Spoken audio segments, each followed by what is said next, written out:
me siento inquieto, insatisfecho con algo muy profundo. Es que no estoy solo, porque Él ya me encontró. Está tan cerca de mí. Jesús, ¿qué haría? Jesús, ¿qué haría?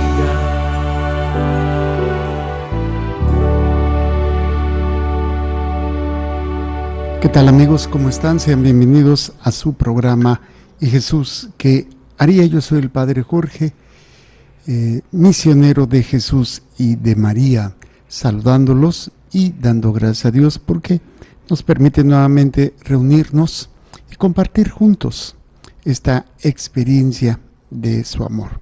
Y estamos aprendiendo en este libro del Tratado sobre la verdadera devoción a la Virgen María. Y nos habla, o estamos hablando, sobre esta devoción y pues todo lo que conlleva todas estas bendiciones.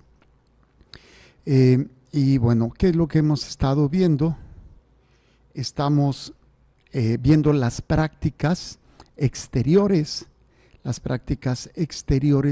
de esta devoción, ¿sí? Las prácticas particulares de esta devoción, y empezamos con las prácticas exteriores. La primera que vimos, preparar y hacer la consagración. Luego nos explica el santo cómo hacer cada semana la consagración. Después habla de la segunda práctica, que es el rezo de la coronilla, rezar todos los días de esta coronilla. Y luego vimos llevar cadenillas de hierro, ¿sí? Que es pues lo que hacían como es un signo de esclavitud. ¿Se acuerdan que los esclavos les ponían sus cadenas, sus grilletes? Y bueno, pues de alguna manera una cadena o cadenilla de hierro bendecida, ¿sí? Y que para simbolizar precisamente esta esclavitud. Entonces vimos el número 236 y 237. Y vamos a ver las razones para llevar estas cadenillas en el número 238. Voy a volverles a leer estos números 236 y 237 para que podamos ir ubicándonos con lo que estamos leyendo, ¿no? Llevar cadenillas de hierro. Dice, tercera práctica. Es muy laudable, glorioso y útil para quienes se consagran como esclavos de Jesús en María llevar, como señal de su esclavitud de amor, alguna cadenilla de hierro bendecida con una fórmula propia que se ofrece más adelante. Estas señales exteriores no son en verdad esenciales y bien pueden suprimirse aún después de haber abrazado esta devoción. Sin embargo, no puedo menos de alabar en gran manera a quienes, una vez sacudidas las cadenas vergonzosas de la esclavitud del demonio, con que el pecado original y tal vez los pecados actuales los tenían atados, se han sometido voluntariamente a la esclavitud de Jesucristo y se glorían, con San Pablo, de estar encadenados por Jesucristo, con cadenas 1000 veces más gloriosas y preciosas, aunque sean de hierro y sin brillo, que todos los collares de oro de los emperadores. Número 237. En otro tiempo no había nada más infamante que la cruz. Ahora este madero es lo más glorioso del cristianismo. Lo mismo decimos de los hierros de la esclavitud. Nada había entre los antiguos más ignominioso, ni lo hay entre los paganos. Pero entre los cristianos no hay nada más ilustre que estas cadenas de Jesucristo, porque ellas nos liberan y preservan de las ataduras infames del pecado y del demonio. Nos ponen en libertad y nos ligan a Jesús y a María, no por violencia y a la fuerza, como presidiarios, sino por caridad y amor, como a hijos. Con correas de amor los atraía, Oseas 11:4. Dice el Señor por la boca de su profeta. Estas cadenas de amor son por consiguiente fuertes como la muerte. Cantar 8:6. Y en cierto modo más fuertes aún para quienes sean fieles en llevar hasta la muerte estas gloriosas preseas. Efectivamente, aunque la muerte destruya el cuerpo reduciéndolo a podredumbre, no destruirá las ataduras de esta esclavitud, que, siendo de hierro, no se disuelven fácilmente, y quizás en la resurrección de los cuerpos en el gran juicio del último día, estas cadenas que todavía rodearán sus huesos constituirán parte de su gloria y se transformarán en cadenas de luz y de triunfo. Dichosos, pues, 1000 veces los esclavos ilustres de Jesús en María, que llevan sus cadenas hasta el sepulcro. Es interesante este planteamiento, lo veíamos el programa anterior, porque es un signo externo de una condición interna, y algo tan simple como es el hábito, ¿no? Dicen vulgarmente, el hábito no hace al monje, pero lo distingue. El hábito representa la actitud del corazón, de estar en ese sometimiento, en esa entrega completa, ¿cómo se llama? Completa entrega, sumisión, obediencia, renuncia, y bueno, pues el hecho de cargar una cruz, un crucifijo, que desgraciadamente luego se vuelve más un adorno, un acto de vanidad, un acto de egoísmo, que a veces más que un signo externo, como por ejemplo el anillo de bodas, ¿no? Representa fidelidad, puedes no traerlo, puedes traerlo, pero si en tu corazón no es, ¿cómo se llama?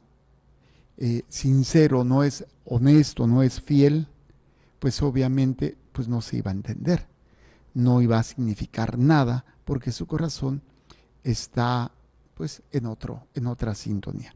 Por eso es cuando vemos pues esta necesidad que presenta el santo como un signo externo de lo que sirve también como recordatorio, pero también como un signo externo de fe, un signo externo de protección, un signo externo de a quién le pertenecemos, como lo es el rosario, como es el crucifijo y tantos signos externos que a veces uno porta y que representa precisamente esa entrega. Esto fue lo que vimos el programa anterior. Ahora, 238, dice, estas son las razones para llevar tales cadenillas. Primera razón, para recordar al cristiano los votos y promesas del bautismo, la renovación perfecta que hizo de ellos por esta devoción y la estrecha obligación que ha contraído de permanecer fiel a ellos. Dado que el hombre acostumbrado a gobernarse más por los sentidos que por la fe pura,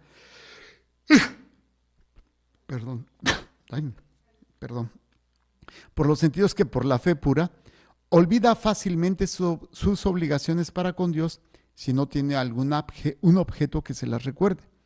Estas cadenillas sirven admirablemente al cristiano para traerle a la memoria las cadenas del pecado y de la esclavitud del demonio, de las cuales lo libró el bautizo, y de la servidumbre que en el santo bautismo prometió a Jesucristo y ratificó por la renovación de sus votos. Y una de las razones que explican por qué tan pocos cristianos piensan en los votos del santo bautismo y viven un libertinaje propio de paganos, como si a nada se hubieran comprometido con Dios, es que no llevan ninguna señal exterior que les recuerde todo esto. Obviamente, pues supuestamente el crucifijo debería ser ese recordatorio, y no lo hemos sabido hacer ni retomar. Vivimos una vida demasiado superficial, demasiado pues simple, sin mayor compromiso, sin mayor conciencia, y pues terminamos haciendo pues, contrario completamente a nuestras promesas bautismales. Vamos a ver, dice entonces, la primera razón es recordar al cristiano los votos y promesas del bautizo. Esto implica la libertad que se nos ha dado y la esclavitud libre a la cual nos hemos comprometido.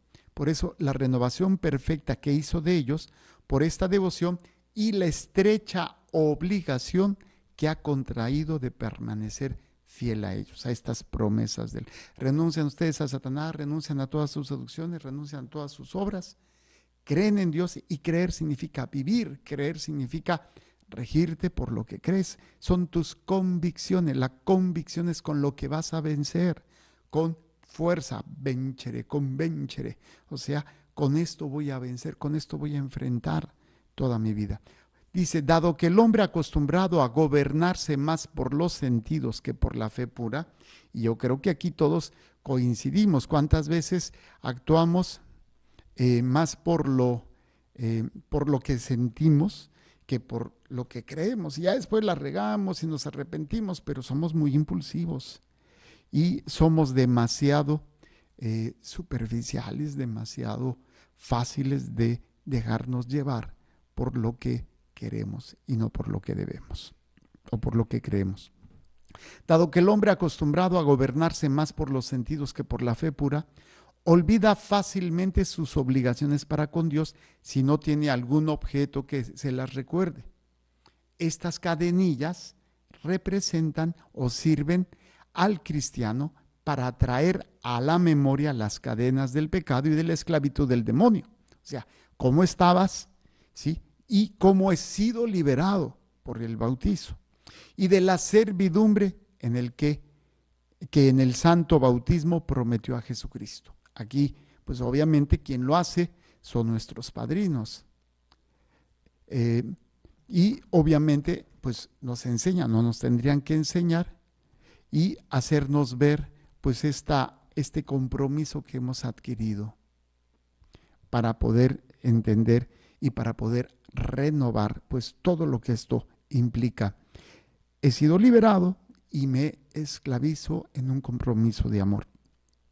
La mayoría de nosotros fuimos bautizados de niños, no teníamos conciencia y nos damos cuenta que no nos dejamos llevar de la mano de la Virgen, de la mano de Dios, de la mano de nuestra fe.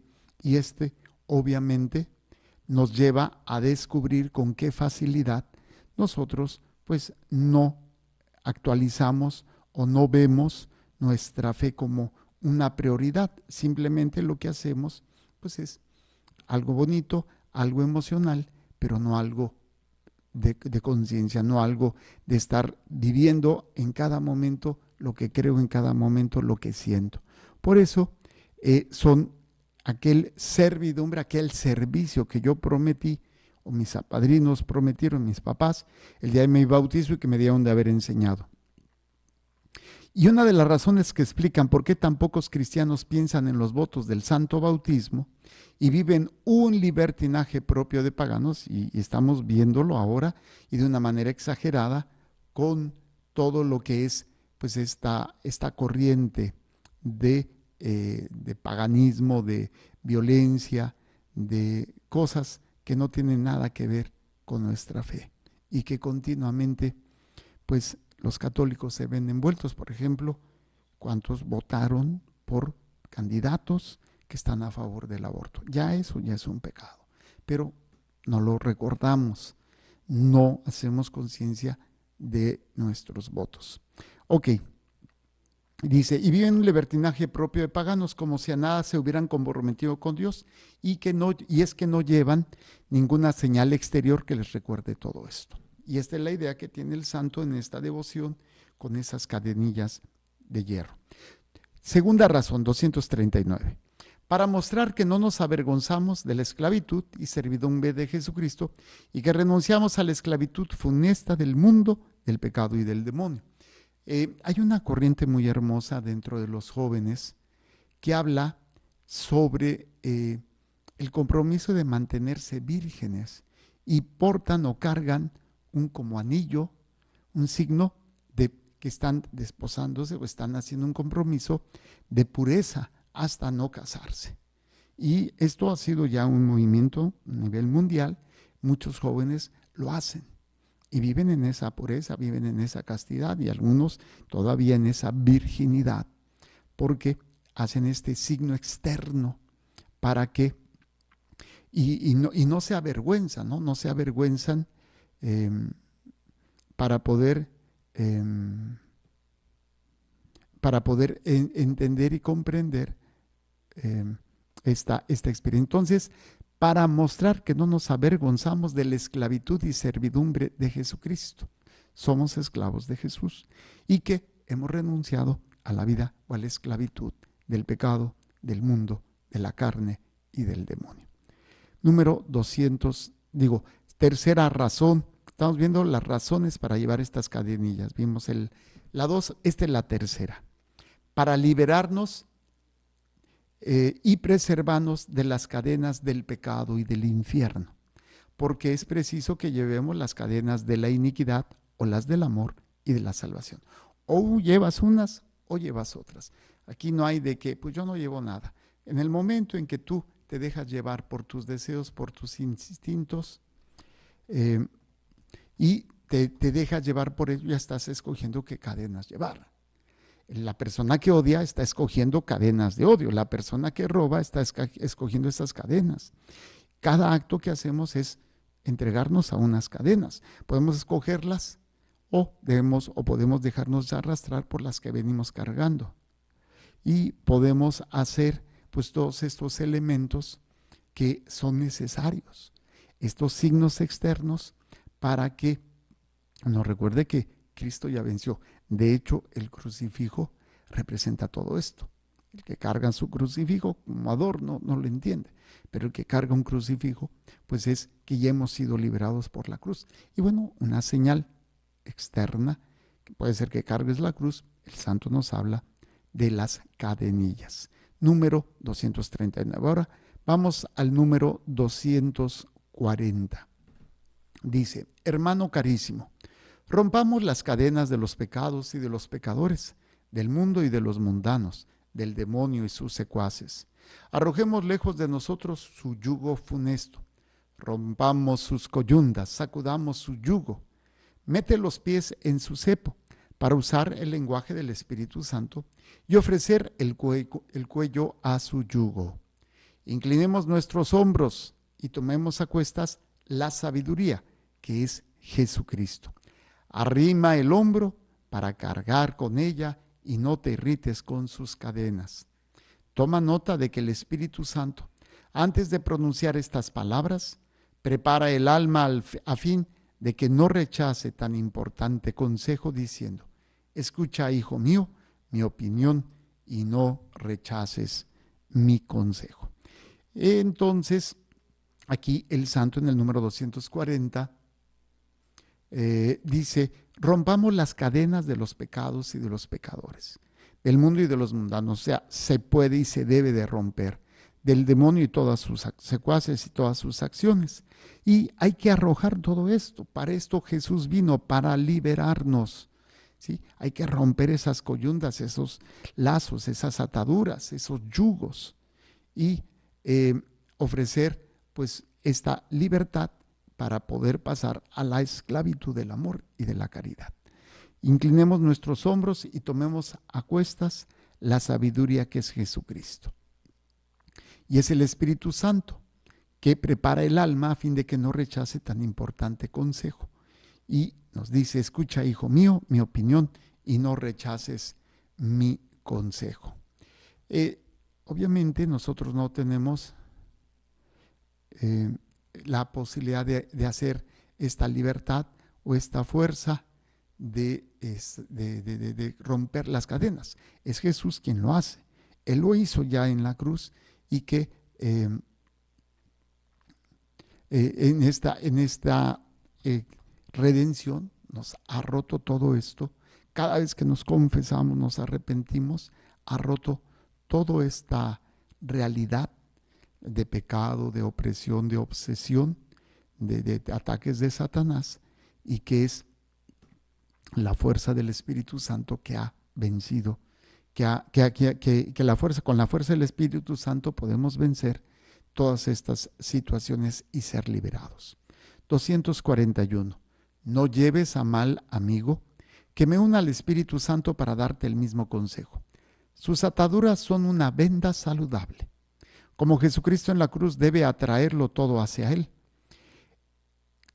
De grado o por fuerza, atraerá a los réprobos con las cadenas de sus pecados para encadenarlos a manera de presidiarios y demonios, a su ira eterna y a su justicia vengadora, mientras atraerá particularmente en estos últimos tiempos a los predestinados con las cadenas de amor. Atraeré todos hacia mí, en Juan 12:32, y los atraeré con cadenas de amor, Oseas 11:4. Por eso, ¿qué es lo que tú quieres vivir? ¿Una esclavitud de amor o una esclavitud de odio, de pecado, de sufrimiento y de todas estas situaciones que ya conoces, que has experimentado y que obviamente termina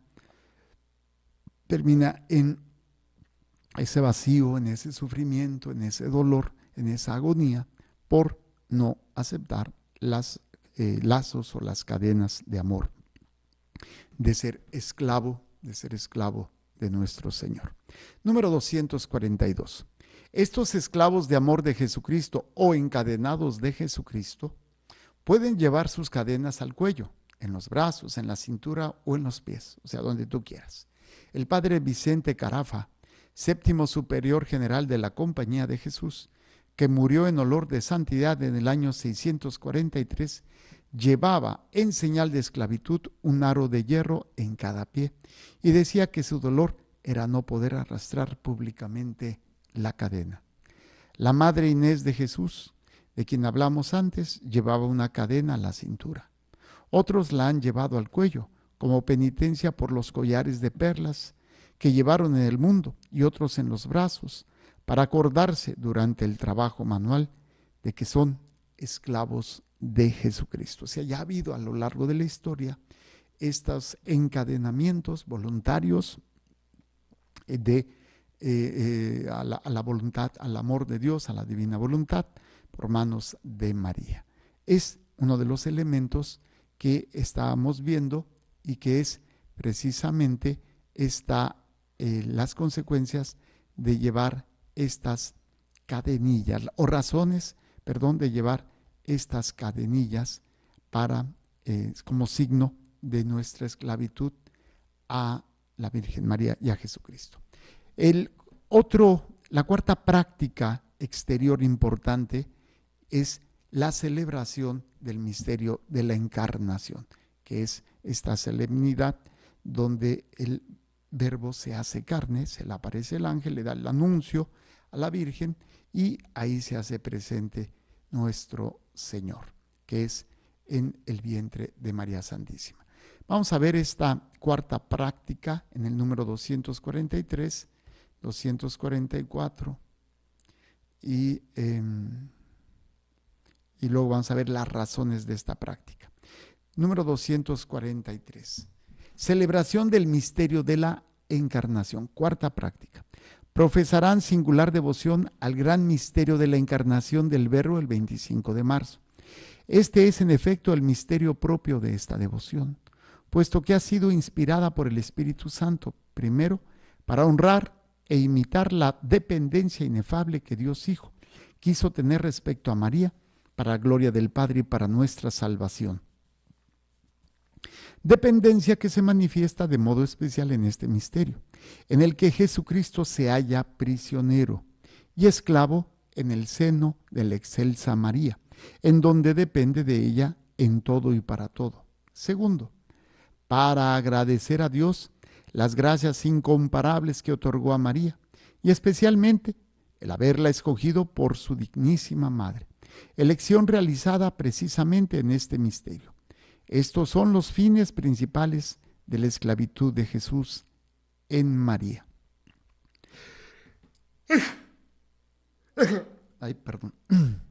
Gracias. Ok, vamos a ver esta cuarta práctica nuevamente. Profesarán singular devoción al gran misterio de la encarnación del Verbo, que se celebra el 25 de marzo, 9 meses antes del 25 de diciembre. Este es en efecto el misterio propio de esta devoción, o sea, Sí, el Tratado sobre la verdadera devoción dice el santo San Luis María Griñón de Montfort que este misterio de la encarnación es propio de esta devoción, puesto que ha sido inspirada por el Espíritu Santo. Primero, para honrar e imitar la dependencia inefable que Dios Hijo quiso tener respecto a María para gloria del Padre y para nuestra salvación. O sea, quiso tener esa dependencia Jesús de la Virgen María. Y vamos viendo que se nos invita a que también nosotros tengamos esta dependencia como Jesús la tiene de María.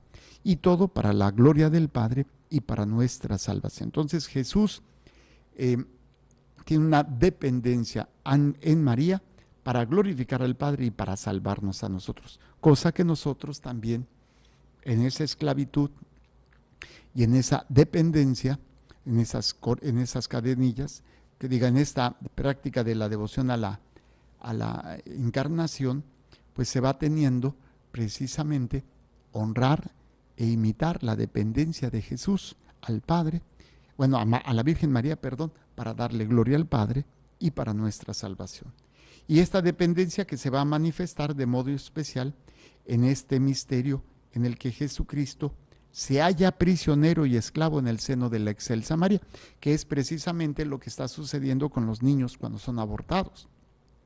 Ellos están prisioneros y esclavos en el seno de sus madres, y ellos deciden matarlos, deciden destrozarlos, y son esclavos porque ellos no pueden salir, y ahí es donde se comete este gran asesinato, un pecado que clama al cielo, el del aborto. ¿Sí? Y Jesús se hace prisionero por amor a nosotros, para agradecer a Dios las gracias incomparables que otorgó a María, y especialmente el haberla escogido por su dignísima madre. ¿Sí? Se agradece a Dios por este don de la Virgen y de la maternidad de la Virgen para con todos nosotros. Elección realizada precisamente en este misterio, en la encarnación.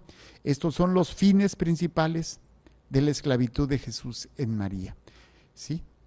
Estos son los fines principales que dijimos: honrar e imitar la dependencia inefable que Dios Hijo quiso tener respecto a María para gloria del Padre y salvación nuestra.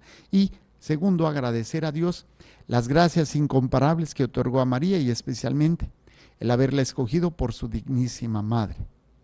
Entonces, estas son precisamente los fines principales de la esclavitud de Jesús y de María. Luego, el 244. Observa que digo ordinariamente el esclavo de Jesús en María, la esclavitud de Jesús en María. En verdad, se puede decir que muchos lo han hecho hasta ahora, el esclavo de María, la esclavitud de la Santísima Virgen. Pero creo que es preferible decir el esclavo de Jesús en María, como lo aconsejó el señor Tronson, superior general del seminario de San Sulpicio, renombrado por su rara prudencia y su consumada piedad, a un clérigo que le consultó sobre este particular. Las razones son estas, en cuanto a esta devoción al Inmaculado, a la encarnación, y que pues nos habla de ser esclavo de Jesús en María, el esclavo de Jesús en María. Y vamos a ver las razones. Primera razón, número 245. Vivimos en un siglo orgulloso en el que el gran número de sabios engreídos, presumidos y críticos hayan siempre algo que censurar, hasta en las prácticas de piedad mejor fundadas y más sólidas. Por tanto, a fin de no darles sin necesidad ocasión de crítica, vale más decir la esclavitud de Jesucristo en María y llamarse esclavo de Jesucristo que esclavo de María, tomando el nombre de esta devoción preferiblemente de su fin último, que es Jesucristo, y no de María, que es el camino y medio para llegar a la meta. Sin embargo, se puede en verdad emplear una u otra expresión como yo lo hago. Por ejemplo, un hombre que viaja de Orleans a Tours, pasando por Amboise, puede muy bien decir que va a Amboise y que viaja a Tours, con la diferencia, sin embargo, de que Amboise no es más que el camino para llegar a Tours y que Tours es la meta y término de su viaje. Entonces el término, esta comparación me encantó mucho. Vamos a volverla a ver, las razones de esta práctica, la celebración de la encarnación, celebración de la encarnación. Y nos dice que en este siglo orgulloso en el que gran número de sabios, engreídos, presumidos y críticos hayan siempre algo que censurar, hasta en las prácticas de piedad mejor fundadas y más sólidas. Por tanto, a fin de no darles sin necesidad ocasión de crítica, vale más decir la esclavitud de Jesucristo en María y llamarse esclavos de Jesucristo que esclavo de María, tomando el nombre de esta devoción preferiblemente de su fin último, que es Jesucristo, y no de María, que es el camino y medio para llegar a la meta. O sea, pues es Jesucristo la meta. Por eso soy esclavo de Jesucristo en María, no esclavo de María. Soy esclavo de Jesucristo en María. Porque, como dice el santo, una persona que viaja de un lugar a otro pasando por un pueblo, puede decir que el pueblo por el que pasa, que va a pueblo que pasa y que viaja a su destino, con la diferencia de que el pueblo en el que pasó no es más que parte del camino para llegar a su destino. ¿Sí? Vamos a suponer que yo quiero llegar a la Rumorosa, ¿sí? Y allí, por ahí paso por ¿cómo se llama? Ensenada, y Ensenada no es más que el camino que tengo que pasar para llegar a la Rumorosa. Pues es lo mismo en cuanto a en esta experiencia, ¿no?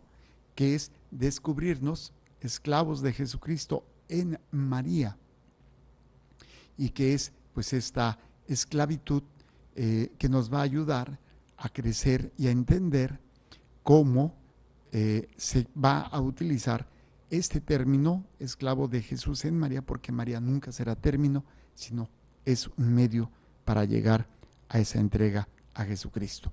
Segunda razón, número 246.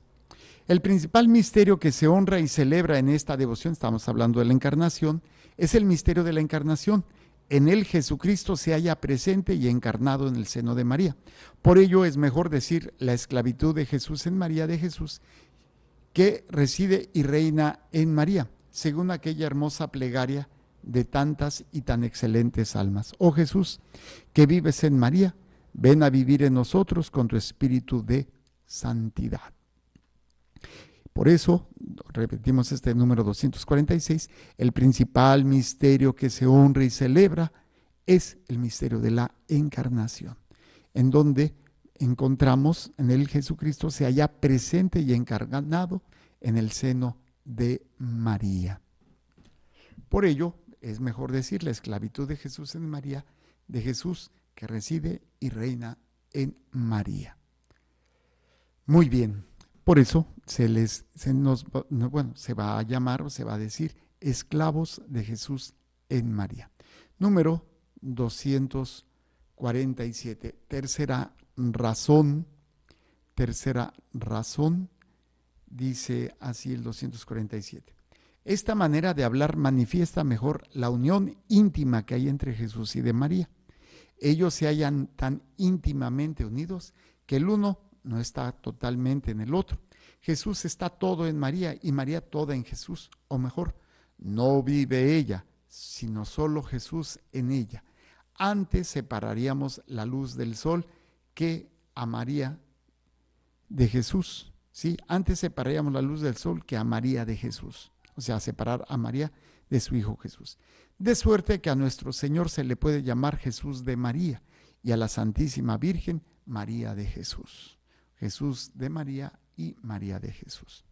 Por eso, cuando hablamos de esta razón, pues habla de la unión que hay entre Jesús y de María, que es una unión tan íntima que no se puede separar a la Virgen de Jesús ni a Jesús de la Virgen. Por eso, en esta devoción a la encarnación de nuestro Señor. Número 248. 248. Dice: el tiempo no me permite detenerme aquí para explicar las excelencias y grandezas del misterio de Jesús que vive y reina en María, es decir, de la encarnación del Verbo. Me contaré con decir en 2 palabras que este es el primer misterio de Jesucristo, el más oculto, el más elevado y el menos conocido, que en este misterio Jesús, en el seno de María, al que por ello denominan los santos la sala de los secretos de Dios, escogió de acuerdo con ella a todos los elegidos, que en este misterio realizó ya todos los demás misterios de su vida, por la aceptación que hizo de ellos. Por eso, al entrar en el mundo, dice él: aquí estoy yo para realizar tu voluntad. Que este misterio es, por consiguiente, el compendio de todos los misterios de Cristo, y encierra la voluntad y la gracia de todos ellos. Y por último, que este misterio es el trono de la misericordia, generosidad y gloria de Dios. Es el trono de la misericordia divina con nosotros, porque dado que no podemos acercarnos a Jesús sino por María, no podemos ver a Jesús ni hablarle sino por medio de ella. Ahora bien, Jesús, que siempre complace a su querida madre, otorga siempre allí su gracia y misericordia a los pobres pecadores. Acerquémonos, por tanto, confiadamente al trono de la gracia, citando Hebreos 4:16. Es el trono de su generosidad con María, porque mientras Jesús, nuevo Adán, permaneció en María, su verdadero paraíso terrestre, realizó en él ocultamente tantas maravillas que ni los ángeles ni los hombres alcanzan a comprenderlas. Por ello los santos llaman a María la magnificencia de Dios, como si Dios solo fuera magnífico en María. Es el trono de la gloria que Jesús tributaba al Padre, porque en María aplacó él perfectamente a su Padre, irritado contra los hombres. En ella reparó perfectamente la gloria que el pecado le había arrebatado. En ella, por el holocausto que ofreció de su voluntad y de sí mismo, dio al Padre más gloria que la que le habían dado todos los sacrificios de la ley antigua. Y finalmente en ella le dio una gloria infinita que jamás había recibido del hombre. Este está un poquito largo, es el número 248. Aquí le vamos a dejar porque hay que analizar este número. Terminamos este 248, la siguiente clase, Dios mediante, vamos a volver a leer el 248, lo vamos a tratar de explicar, para luego pasar a la quinta devoción exterior, recitación del Ave María y del Rosario. Entonces nos quedamos en el 248, que vamos a volver a leer el siguiente programa. Que el Señor les bendiga y les proteja, haga resplandecer su rostro sobre ustedes y les conceda su favor. Que el Señor les mire con benevolencia y les conceda la paz. Amén. Jesús, que tu sangre pura y sana circule en estos cuerpos enfermos y que tu cuerpo puro y sano transforme estos cuerpos débiles y que una vida sana y vigorosa palpite dentro de ellos. Amén. Y la bendición de Dios Todopoderoso, Padre, Hijo y Espíritu Santo, descienda sobre ustedes y permanezca para siempre.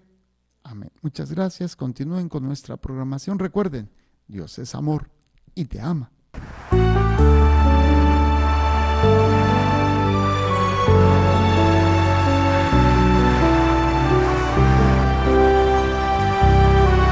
Si me siento inquieto, insatisfecho con algo muy profundo, es que no estoy solo, porque Él ya me encontró, está tan cerca de mí.